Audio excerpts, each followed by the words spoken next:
देश प्रदेश की हर छोटी बड़ी खबरों को देखने के लिए हमारे चैनल एसपी न्यूज 24 को सब्सक्राइब करें और बेल आइकन दबाना ना भूलें ताकि हर खबर आप देख सकें सबसे पहले।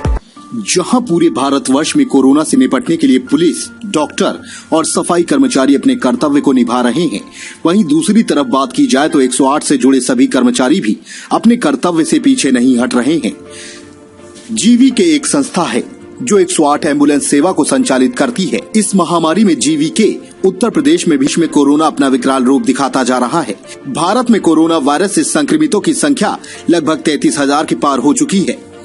वहीं 108 के कर्मचारी दिन रात मेहनत करके इस महामारी को हराने में लगे हैं। चाहे 108 के कॉल सेंटर के कर्मचारी हों या बात की जाए 108 के ड्राइवर और पायलट की, अगर किसी को कोई स्वास्थ्य से संबंधित तकलीफ होती है तो सबसे पहले 108 एम्बुलेंस सेवा से संपर्क किया जाता है। 108 से जुड़े कोरोना योद्धा के लिए अगर चंद लाइन भी कही जाएं तो कम होगी। इनके जज्बे को क्या कहें जो मौत को भी साथ लेकर चलते हैं, अपनी जान जोखिम में डालकर जो देश के जन जन की जान बचाएं। सलाम है कोरोना योद्धाओं को जो देव तुल्य योद्धा कहलाएं, जिनके निडर और साहसी जज्बे से हम खुद को कोरोना से सुरक्षित पाएं। सलाम है कोरोना योद्धाओं को जो मौत के साए में अपने दिन रात बिताएं। जीवीके से जुड़े कॉल सेंटर के कर्मचारी भी दिन रात मेहनत करके सबकी समस्या का समाधान करके उन तक एम्बुलेंस पहुंचाने का काम कर रहे हैं।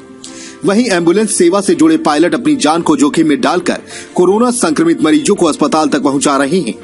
चाहे गांव हो या शहर, इस समय 108 एम्बुलेंस से जुड़े लोग दिन भर मेहनत करके देश से कोरोना वायरस जैसी महामारी को उखाड़ फेंकने के लिए एकजुट दिखाई दे रहे हैं। स्पेशल रिपोर्ट चंदन गुप्ता।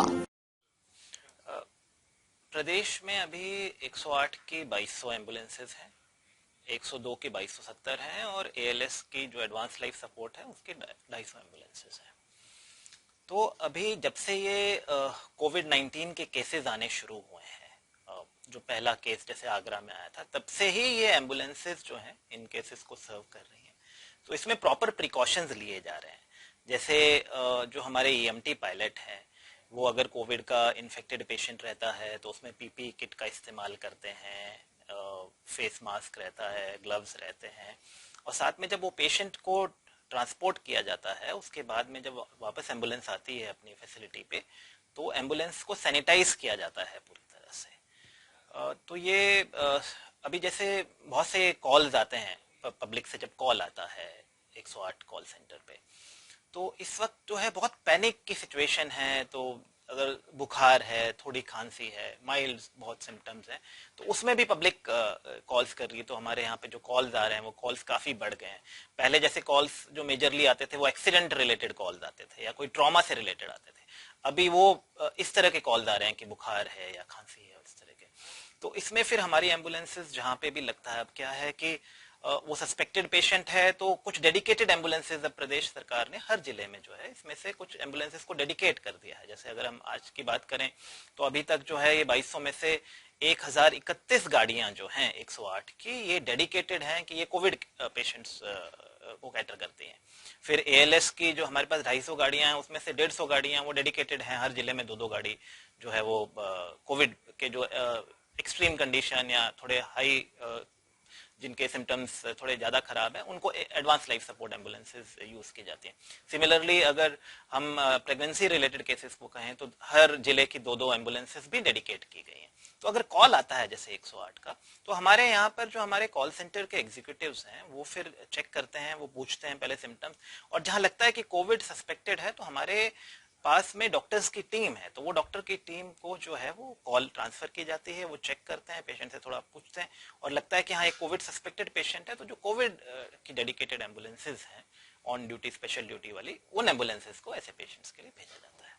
कितनी कॉल्स पर डे रिसीव होती है अगर बात की जाए कोविड पेशेंट्स को लेकर, कितनी कॉल्स का आंकड़ा अनुमान? जी जी जी देखिए अभी हमारे पास में जो पर डे कॉल्स आ रही हैं 108 की अगर हम बात करें तो 108 में हम लगभग 30,000 कॉल्स आती हैं। तो इसमें से अधिकतर कॉल्स जैसे हमने बताया, मतलब अगर हम इसमें इफेक्टिव कॉल्स की बात करें, अगर इसमें इफेक्टिव कॉल्स जो है हमारे पास लगभग 20,000 तो इफेक्टिव कॉल्स हैं, बाकी कॉल्स जो हैं वो इनइफेक्टिव होती हैं जो इमरजेंसी से रिलेटेड नहीं रहती। अब इस 20,000 का जो मेजर चंक है वो ऐसी कॉल्स हैं जो मतलब परेशानी जैसे डर है लोगों के बीच में, तो इसी से रिलेटेड आती हैं कि हाँ ये इस तरह के सिम्टम्स हैं, बताइए। कुछ केसेस में ऐसा रहता है कि मतलब माइल्ड सिम्टम है या इससे रिलेटेड नहीं है, तो उनको उस तरह से ट्रीट किया जाता है। तो डेली के अगर हम ऐसे कहें कि कितने केसेस हैं जिनको एम्बुलेंसेस की रिक्वायरमेंट होती है, तो टोटल मिला के 9,000 केसेस हैं जो कि डेली जिनमें कि हमको एम्बुलेंसेस भेजने की जरूरत पड़ती है। तो वो जो 9,000 जो केसेस हैं उसमें से लगभग 1,000 केसेस जो हैं वो इस तरह के आते हैं जो कोविड रिलेटेड सिम्टम्स होते हैं, या कोविड वाली जो हमारी गाड़ी है वो ले रही है उन केसेस। तो ये सस्पेक्टेड केसेस हैं या क्वारंटाइन के लिए अच्छा, दूसरा क्या है, ये जो एम्बुलेंसेज हैं इसमें जो हमारे EMT पायलट हैं, मतलब ये हमारे फ्रंटलाइन हैं, वॉरियर्स हैं जो डायरेक्टली पेशेंट के टच में हैं, तो हमारा भी बहुत ध्यान रहता है, और जो CMOs हैं और DMs हैं उनसे भी बहुत अच्छा सपोर्ट मिल रहा है। तो उसमें ये देख हम पूरी कोशिश रहती है कि कहीं ये संक्रमित ना हो जाए इस तरह से, तो इनको एक प्रॉपर प्रोटेक्शन के साथ में भेजा जाता है। और ना सिर्फ ये पेशेंट को ट्रांसपोर्ट करते हैं, इसके साथ में अगर किसी को कोई सस्पेक्टेड है, कोई इन्फेक्टेड है, अगर उसको क्वारंटाइन के लिए ले जाना है तो वहां ये गाड़ियों का इस्तेमाल हो रहा है 108 की।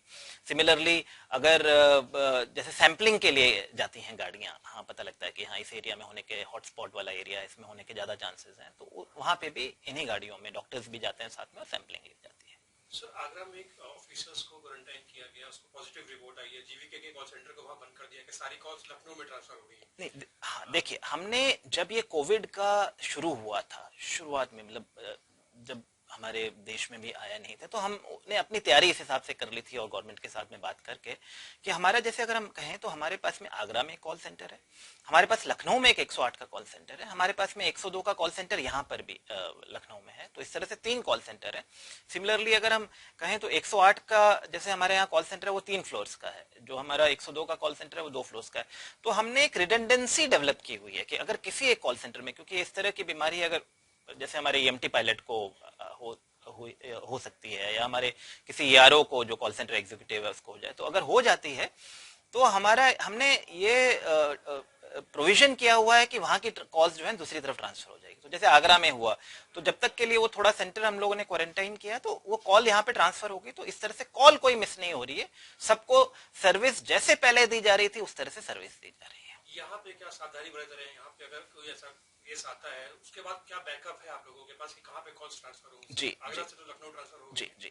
अब लखनऊ में जैसे हमने बताया कि लखनऊ में हमारे पास में 5 फ्लोर्स हैं, ठीक है। तो अगर किसी एक फ्लोर में कोई इस तरह का इश्यू आता है तो वो दूसरे फ्लोर पे कॉल ट्रांसफर की जा सकती है। सिमिलरली अभी हम और भी इस पे कुछ और प्रोविजन करने की कोशिश कर रहे हैं कि बाहर कई स्कूल या कॉलेजेस में से हमको कुछ जगह मिल जाए, ताकि जैसे ये जो 5 अभी फ्लोर्स हैं इसको हम बढ़ा के थोड़ा 8-10 जगहों पे कर दें, ताकि कोई एक जगह अगर प्रॉब्लम में आती है तो हमारा ज्यादा से ज्यादा 10% इफेक्ट होगा और वो लोड दूसरी तरफ ट्रांसफर किया जा सकेगा। यहाँ पे जो आपके कॉल्स को रिसीव कर रहे हैं, क्या सेफ्टी पॉइंट ऑफ व्यू से मास्क और डिस्टेंस का फॉलो करवाया जा रहा है? जी, देखिए, हाँ, तो हमारा जो ये ऑफिसेज हैं, चाहे जैसे आगरा है या यहाँ है, तो हम कोई भी एंटर करता है, जैसे अगर आपने भी हमारी बिल्डिंग में एंटर किया होगा, तो जो हमारे सिक्योरिटी है पहले थर्मल सेंसर से सेंस करते हैं कि हाँ कहीं टेम्परेचर ज्यादा तो नहीं है। उसके बाद में सेंस करने के बाद में सैनिटाइजर है हमारे सिक्योरिटी के हाथ में, तो वो सैनिटाइजर हर एक के हाथ में लगाया जाता है कि वो सैनिटाइज करें, उसके बाद ही अंदर आए। उसके बाद जो हमारे डेस्क हैं, जैसे ये 3 शिफ्ट्स में काम करते हैं, तो जैसे एक शिफ्ट खत्म हो जाती है तो शिफ्ट खत्म हो जाने के बाद में दूसरी शिफ्ट शुरू होने से पहले डेस्क को, उनके बाद उसके जो डेस्कटॉप है, उनका कीबोर्ड है और उनका जो ईयरफोन है उसको सैनिटाइज किया जाता है।